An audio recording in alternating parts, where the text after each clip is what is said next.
楠楠这么有出息，我也就放心了。下一步你打算让她做什么？我会根据她的成绩和能力安排的，你就不用操心了。楠楠一直想独当一面，做出一番成绩来。她跟我说过很多次了，你就帮帮她吧。独当一面可不是一件简单的事情。你这是什么话呀？独当一面是楠楠一直以来的心愿。再说了，你就不能帮帮她呀？这独当一面需要很高的心理素质和能力，她现在，再磨练磨练吧。你别用这些话来搪塞我。自从楠楠进了你公司，你什么时候给她特殊照顾了？她能干到今天这个位置，是凭自己的能力和实力。再说了，你这个当爸爸的都为她做什么了？好了，我们不是在商量吗？商量什么？这事就这么定了。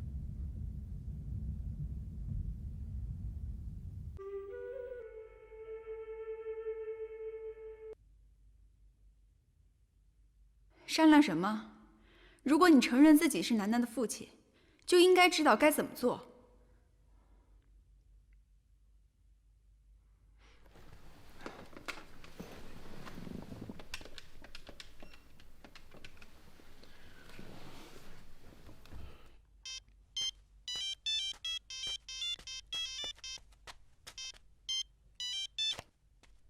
喂，是我，玲玲。是你啊，又是礼节性的问候。我想问一问，关于酒店的事情，你办得怎么样了？一切都挺顺利的，马上就要签约了。还有矿产的事情，要麻烦你多费心了。完全交给保罗，我也是有些放心不下呀。哼，我都能放心的，你还有什么不放心的呀？工作我会安排的，你就不用操这份心了。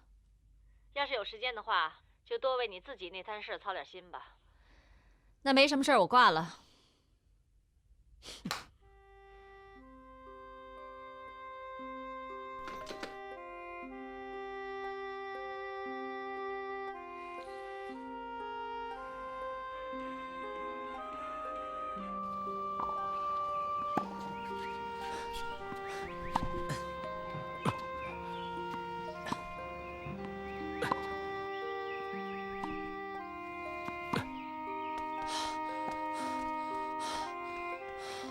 爸，休息一会儿吧。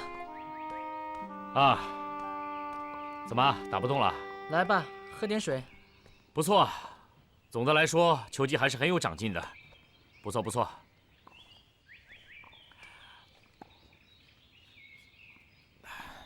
楠楠，说实话，这些年你确实长大不少。爸知道你一直想独当一面，今天就跟爸说说心里话，你究竟想去哪儿工作？爸，我想去药厂。药厂？说说你的想法。你等等。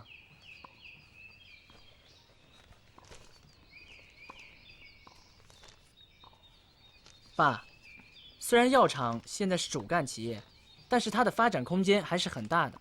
我们应该集中技术力量，发展出更有市场潜力的新药。新药？你打算做什么新药啊？我要做减肥药。减肥药？对，而且我调查过了，目前中国市场对于减肥药的需求量是很大的，而且利润很丰厚。一瓶10几元造价或者是几十元造价的减肥药，在市场上往往可以卖到几百元，甚至上千元，这样利润是很丰厚的。那你觉得一瓶造价10几元的药卖到几百元，这正常吗？正常啊，爸，这就是市场经济，一个月买一个月卖，这没有什么不正常的。我的看法跟你不太一样，我认为商品经济靠的是买卖双方的关系互动、调解，所达到一个合理的利益平分。关键是在“合理”这2个字上。如果一方面的利益过于大了，那么另外一方面的利益就将受损，这就不是公平的交易。爸，我们是商人，我们要追求的是我们本身的利益最大化，这有什么不合理的？谁说商人追求的就是利益最大化？我认为长期化、稳定化，只有达到合理的利益分配，才能最终实现长期稳定的效果。你明白吗？楠楠，你坐。爸要告诉你一点，利益不是我们商人的唯一目的。通过商业行为实现物流畅通，平抑市场价格，这些都是我们应该做的。我们要赚取的也不是我们自己的这些利益，积累更多的财富资源，积累更多的社会资源，将来还是要为社会服务的。爸，你这就是理想主义，根本行不通的。就是因为难，所以我们才要坚持，这不正是理想吗？行了，爸，我来这儿不是听你给我上教育课的，给个准话吧，行还是不行？对不起，我不能答应你。为什么？我们两个的经营理念不太一样。我承认，做减肥药确实可以给工厂带来很大的利润，但是目前来看，减肥药的市场过于混乱，所谓利润，只不过是浑水摸鱼。而且，就我个人的从医经验来看，世界上根本就没有什么有利于健康的减肥药。所谓的减肥药，都是基于在伤害服食者的身体健康为条件所换来的，只是伤害的程度不同。减肥的效果越显著，伤害的程度就越大。楠楠，我们是做药的，我们是为了病人的身体健康，怎么可以做违背良心的事情呢？如果真的这样的话，那跟杀人犯又有什么分别呢？对不对？哼，楠楠，楠楠，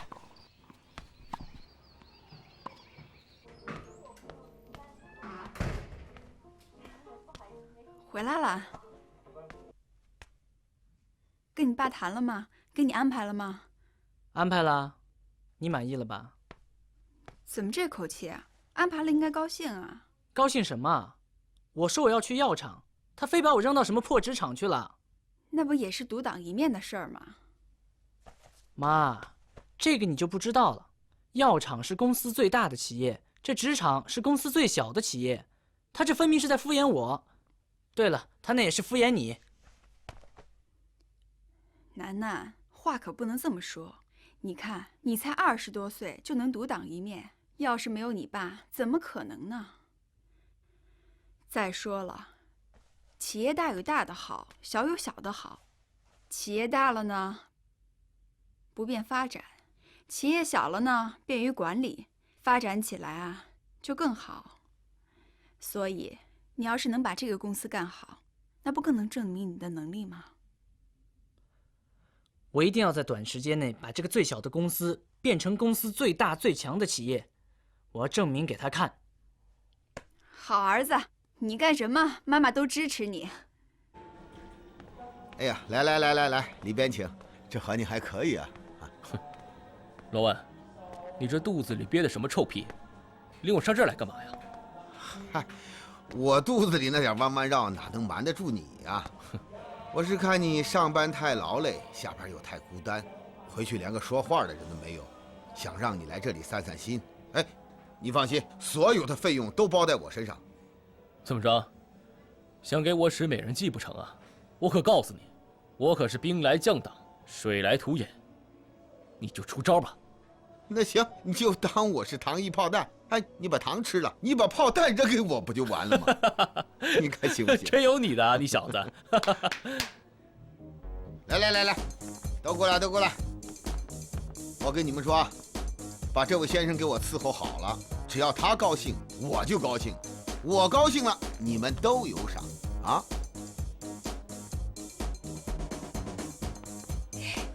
那么坏呀？太坏了！就是。哎，老万。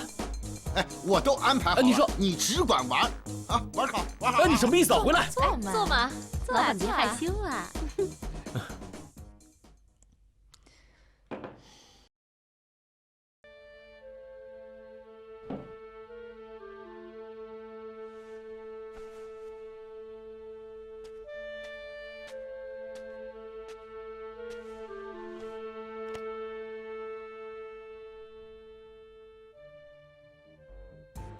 老板来，干点，喝酒，来。好来。哎呀，老板，再喝点嘛，太少了。我不想跟你俩喝了，老陈我要跟这个喝。来，好的美女，来过来，喝一点，喝点，我给倒。老板，来。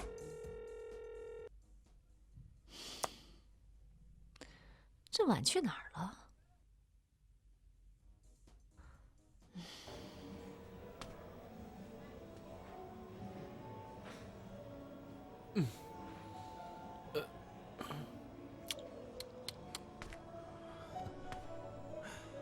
哎，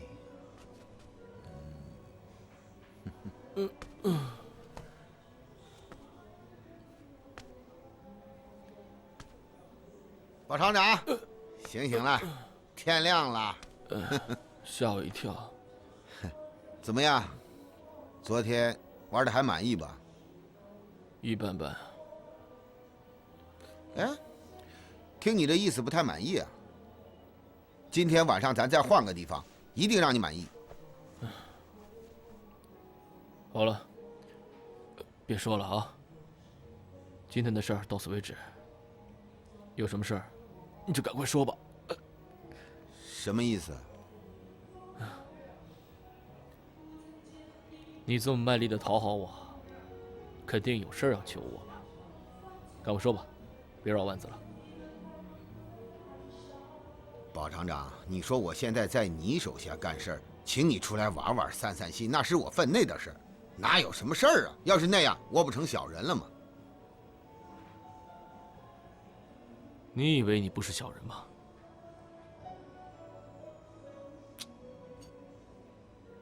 宝兄弟，老哥也是一番好意，即便我有点什么意思，那真小人也比伪君子强吧？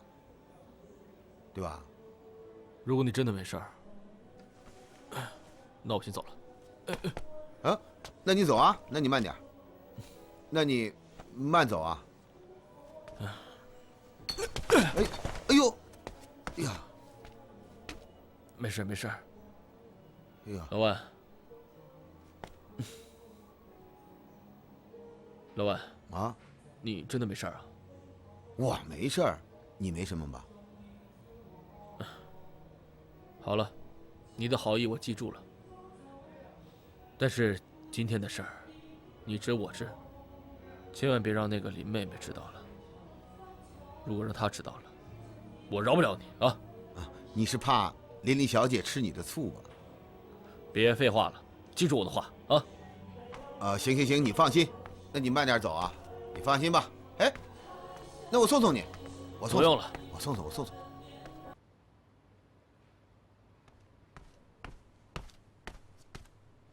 这就是你制定的下半年生产计划？是啊，你觉得有什么问题吗？你还好意思问我？照这样生产下去，喝西北风啊！我们制定的超越其他厂的目标怎么实现？这已经是我们生产的极限了，比平时多了1/3呢。凡事还得一步步来。一步步来？你就不会跑吗？为什么非要一步一步的走？这个有难处，我们厂的规模实在是太小了，要完成你想要的产量是根本不可能的事。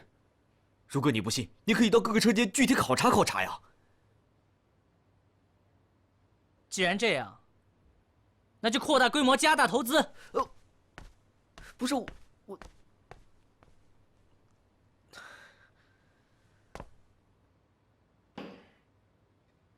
扩大规模是绝对不行的。这个厂当初考虑选址的时候欠周全，四周呢全是农田和村庄，如果再次扩大规模，那么废水处理就是一个非常头疼的问题，稍有不慎，就会造成非常严重的环境破坏。所以就这一点，关于职场，公司不打算再扩大了。进一步完善污水处理系统，才是你目前的当务之急。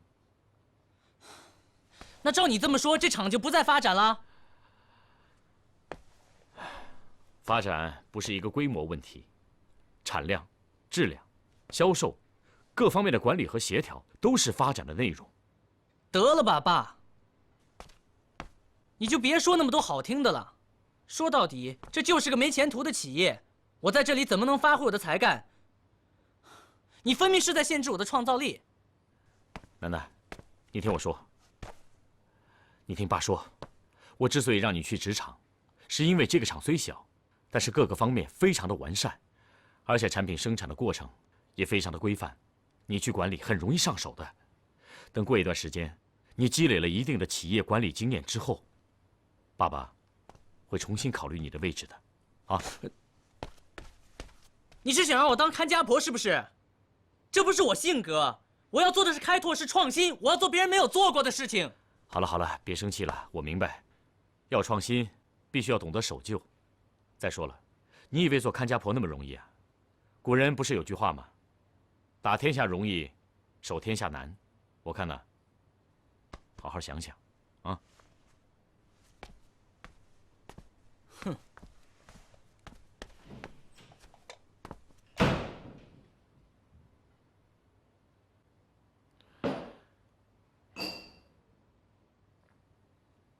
他就是看不起我。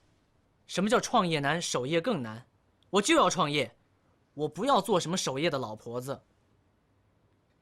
董事长的话，也不是完全没有道理。我们好好干，小天地也能做出大文章嘛。不扩大生产规模，这大文章怎么做？写大字还要用大张的纸和大杆的毛笔呢。我不能让他捆绑住了我的手脚，乖乖地跟着他的步调走。那你想怎么办？我要自己寻找资金，扩大规模。职场申请投资的汇报已经收回去了，看来李厂长还是听从了董事长的建议，不再谋求扩展规模了。他能够这样，我真的是很欣慰，说明他还是会听取别人的意见的。可能我之前太操心了吧。是啊，我觉得他虽然很年轻，但是能力还是很强的。如果总是不放心他，对他限制太多，也不利于他更快的成熟起来。你说的有道理，我会好好考虑一下。去工作吧。好。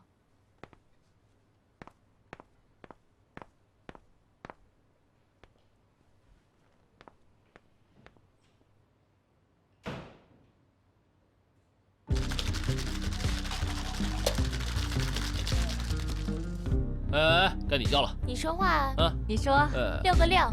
6。看一下。8个6。那只有我开你了，8个6。又开我？哎。对呀，我又没有。看一下。又是你说吧。来，没办法。你俩不会整我吧？联合没整你，没整你，你快点。没有没有，你喝啊。来，我帮你倒酒。放心，不会整你的，你自己看着嘛。再来。来，再来。不服气再来。我玩骰子还能老输你们俩啊？这回了不起了啊！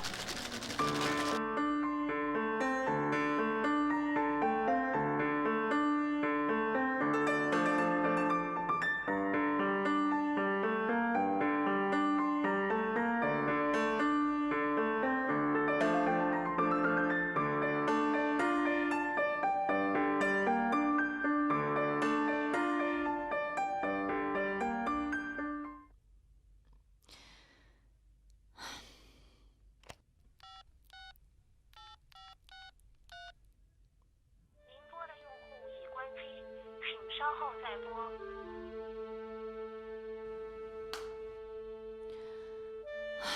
到底去哪儿了？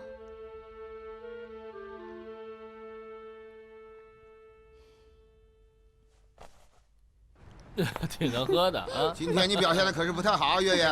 我跟你说，回头你个……你怎么在这儿？怪不得晚上经常找不到你，原来你来这儿了，真是越来越有出息了。林妹妹，千万别误会，我是陪客户来这儿谈生意的，真的。谈生意？你谈什么生意啊？就是疏通一些销售环节，应付一些场面上的事儿。包厂长也是身不由己啊。打开销路一直是我的事儿，你插什么手？我这不是看你太辛苦了吗？所以想帮你减轻一点负担啊。你知不知道矿上都出事儿了？我怎么会不知道呢？我当然知道这事儿了，真的。你知道什么呀？你从来都不在矿区，你赶紧回去看看吧。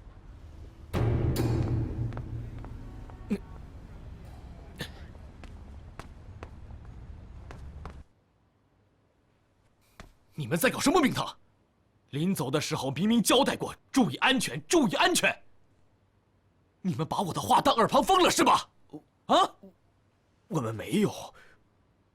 我们一直很小心的，这次就是个意外，还好没有发生人员伤亡。没死人就好是吗？财产的损失谁来负责啊？你先下去吧。哎，那我先工作去了。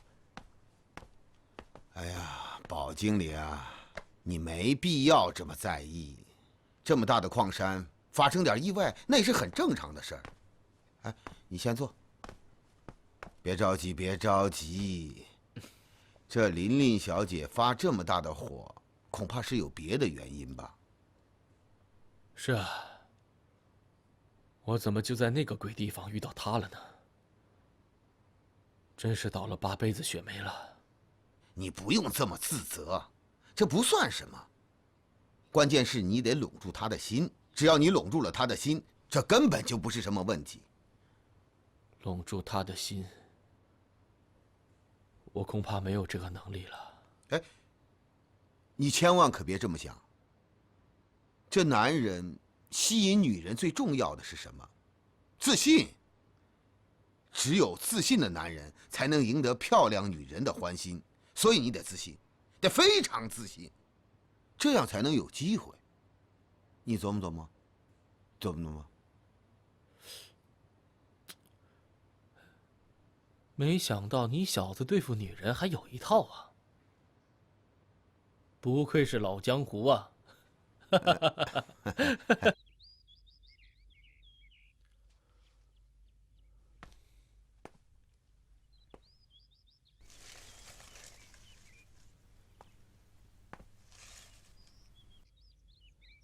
怎么样，够俗吧？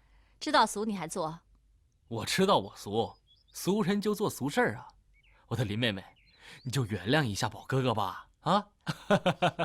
还挺有自知之明的嘛。行了，花瓶在那儿呢。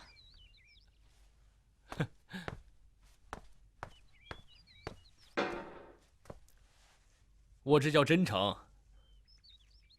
什么样的人做什么样的事儿，心里想什么就做什么，从来不遮遮掩掩的。那你心里想什么呢？我想什么，你还不知道吗？你这么聪明。你不说出来，我怎么知道？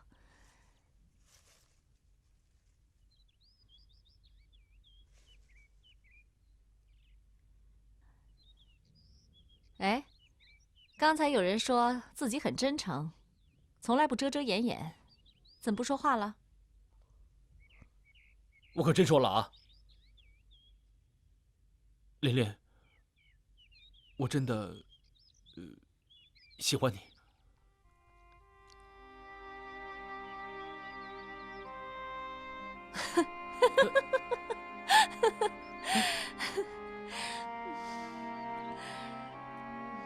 你笑什么呀？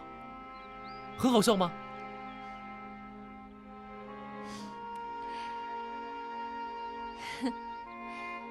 哎，你不觉得可笑吗？啊？你什么时候也学着跟人求爱了？这些我本来就会啊。只是我觉得你一直喜欢是我哥，我和我哥又是生死兄弟，所以，就是什么呀？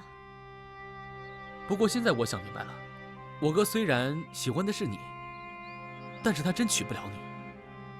你喜欢我哥，但你也嫁不了他，所以我就这样了。保罗，我告诉你，我很感谢你的坦诚，不过我是不会接受你的。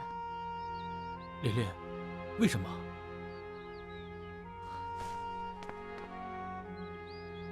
如果这个世界上什么都用为什么能够解释清楚的话，就没那么多烦恼了，你懂吗？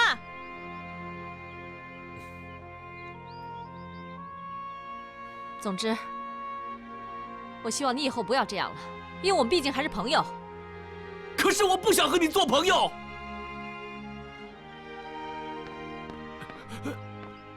包厂长，来喝一个。不喝了。哎呀，你没必要这样，这一次不行2次，2次不行3次，我就不信他是铁石心肠。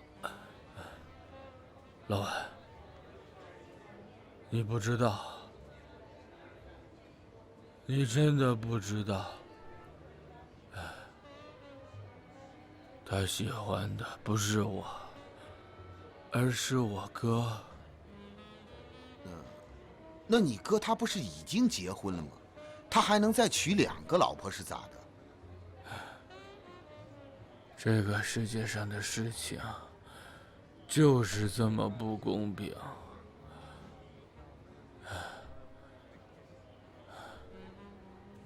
有的人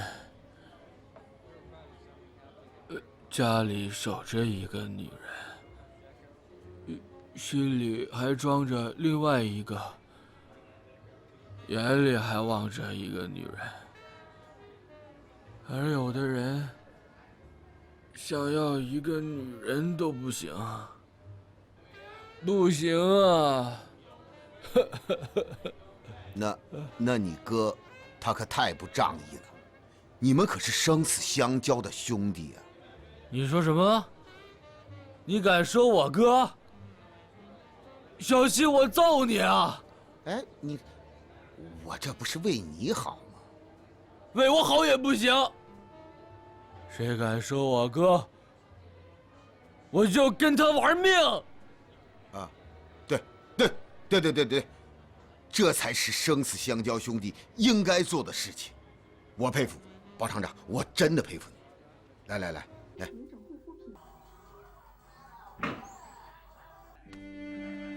楠楠，爸妈，我们一家人很久没在一块儿吃饭了，今天买的都是你爱吃的菜。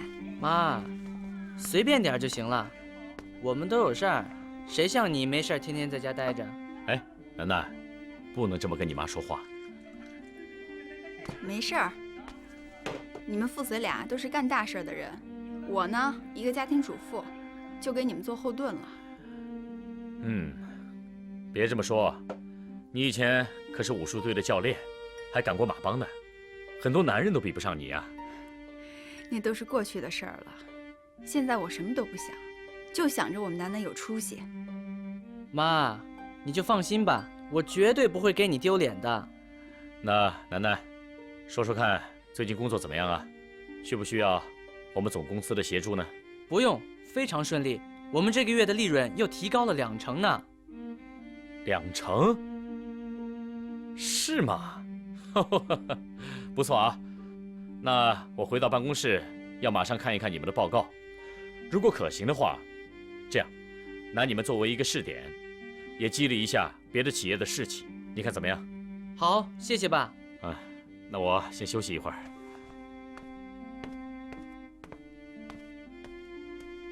消着吃吧，我去做饭了。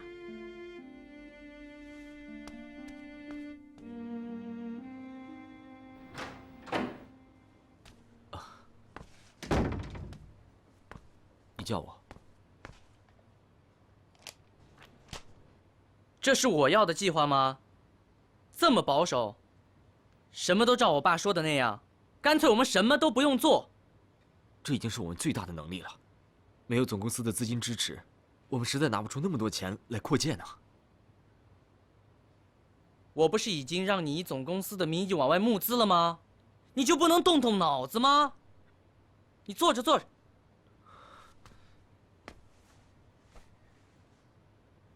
这件事不是那么容易的，没有总公司的正式文件，人家不会这么容易相信我们。目前虽然已经募到了一些，离需要的数字还有很大的距离。我看我们还是缩小一下扩展规模，这样才更有把握。那如果资金方面有困难的话，是不是可以考虑一下，把我们的建设成本以最大限度进行压缩？这自然是需要的，我会尽量压缩扩展成本的，你就放心吧。那这样吧，我们分工，你负责在外面募集资金，我负责把我们的生产成本压缩到最低，这样我们双管齐下，一定要实现我们既定的目标。那我先去了。你先去吧。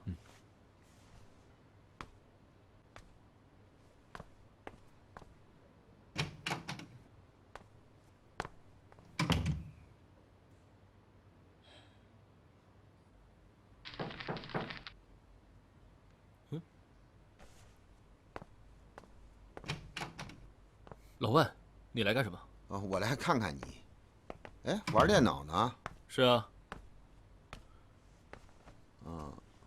你不会又是想带我去那种地方吧？我告诉你，从今天起，我再也不会去了。这又是哪根筋不对了？又是因为琳琳小姐吧？我谁也不为，我为我自己，洁身自爱。洁身自爱，洁身自爱。那不去玩，给公司挣钱可不可以？什么意思？挣什么钱？我有一个朋友，想买咱们的货，给的价还挺高，希望能当面谈谈。销售的事儿不是琳琳在管吗？找我来干嘛？找她去啊！我跟琳琳小姐说不上话，这才来找你的嘛。既然像你说的那样，你干嘛怕她呀？指定心里有鬼吧？啊！你看你这话说的，我说的都是实实在在的事儿，我有什么鬼呀我？既然这样，我觉得你还是去找她。别以为和我走得近，就可以跟我玩什么猫腻。我告诉你，1是1，2是2。以后这种破事儿别再来烦我了。管好矿山，啊！啊，你今天心情不好，这事儿啊，回头再说吧，好吧？哎，这2接过来不就完了吗？哎，去！好，不打搅你玩，我走了。这么看来，职场的利润确实增加了不少。是啊，李公子到场以后，厂里的确变化很大。可是为什么总是觉得不太心安呢？我之前之所以让他去职场，就是因为职场的各个方面都做得比较不错，比较平稳，而且业绩很突出。可是，在短短的时间内，利润会增加这么多，怎么解释？如果这一切是真实的，那不就说明职场过去的经营有问题吗？董事长，我觉得您还是不够相信李楠。说说你的想法。你看，就算职场过去经营没有问题，也并不能就此肯定没有发展空间了。您说对吗？李楠如果有了新的招数、新的办法，他能让厂里的利润得到提高，这应该也是有可能的吧？小唐，你说我是不是太保守了？那也不，因为他是您儿子，您总是对他不放心，所以就不太相信他了。对呀，他是我儿子。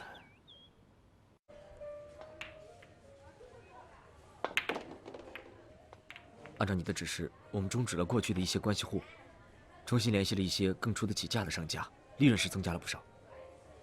可我有些担心。你担心什么？我们中断的都是之前一些老客户，一直以来跟我们厂关系密切，合作愉快，彼此也知根知底。而那些新的客户虽然出得起更高的价，但我们对他们的底细并不清楚，也不知道他们买了纸干什么用。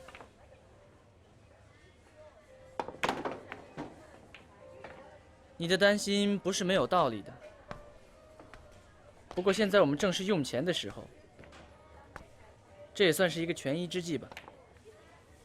这样，你跟那些老客户好好解释解释，就说我们现在正在扩建，等有了资金，一定满足他们的需求。至于这些新客户嘛，好好查查他们的底，凡事都要小心谨慎。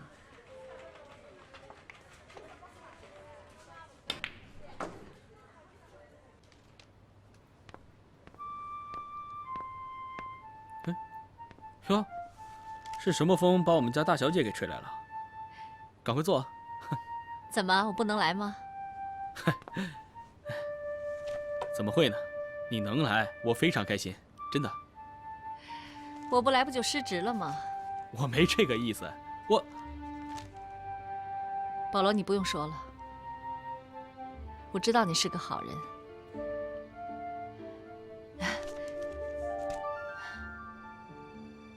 你听我说，保罗，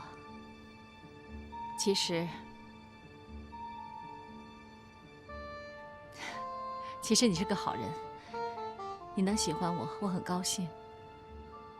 可我不适合你，我相信你一定能找到一个特别适合你、特别喜欢你的女人。琳琳，我在你心里真的没有那么重要吗？不是这样，我觉得在这个世界上，除了我爸爸以外，你和石回哥永远都是我最亲最亲的人。我永远也不会忘记咱们在武汉的那些日子，那是我心中最宝贵的记忆。那些日子，我永远都不会忘记。琳琳，我知道了。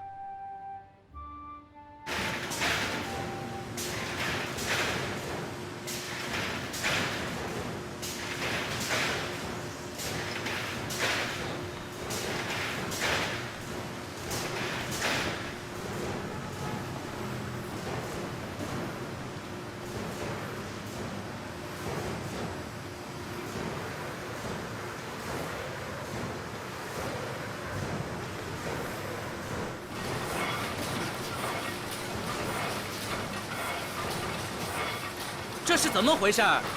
怎么抓进度啊？这已经是到目前为止最快的速度了。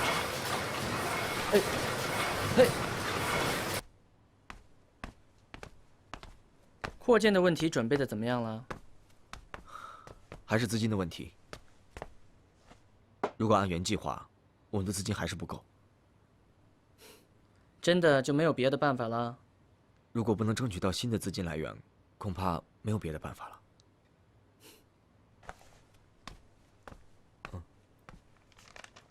我就知道你是靠不住的。你看看，我已经有了解决的办法。是吗？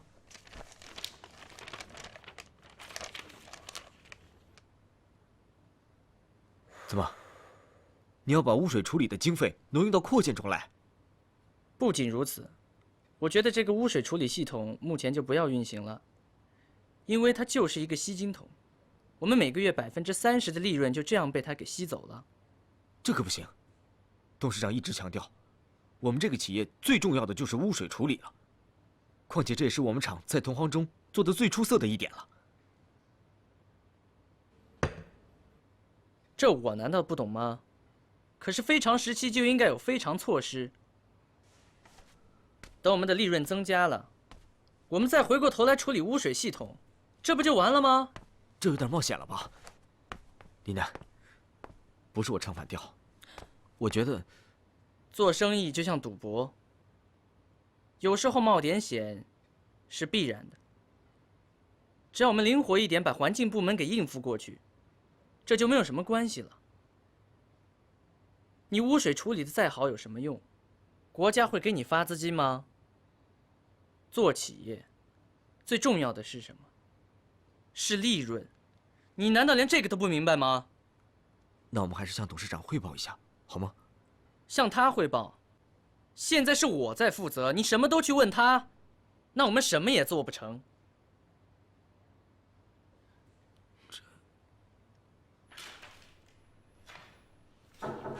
请进。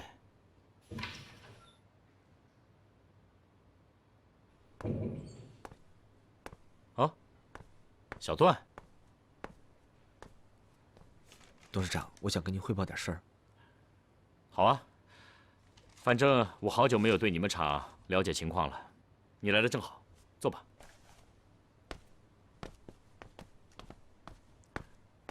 坐吧。哦。和我说说吧。董事长，公司能不能提供一笔资金，让我们扩大生产规模，以好为公司赚取更多的利润？关于这个问题，上次你们厂长和我商量过了，我没有同意。这我知道，我只是希望您能不能再考虑一下。至少目前是不可能的。扩大规模，首先就是要建立一个庞大的污水处理系统。我想你应该明白，这不是一笔小的投资。我们不能以环境为代价。小段，我希望你能牢记，任何以破坏环境换取的发展，绝对不能持久。不仅对于公司，乃至整个国家都是如此。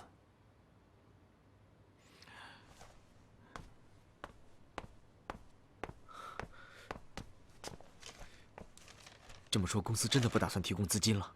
是的。那好吧，董事长，那我先走了。好。哎，等等，你今天来是你的意思，还是你们厂长的意思？董事长，是我自己的意思。好，去吧。哎，爸找你来是想跟你说个事儿。什么事儿？你说吧。最近你们厂的一些管理人员好像很热衷于扩展你们厂的规模。爸，这很正常嘛，大家都希望公司有一个更好的发展。这我知道，可是爸，我知道你想说什么。现在工厂不适宜扩展规模，重中之重呢还是做好污水处理系统。这我知道，有我在你就放100个心，下面想什么都没用。要真能这样的话，那我就放心了。好了，别的也没什么事儿了，工作去吧。嗯。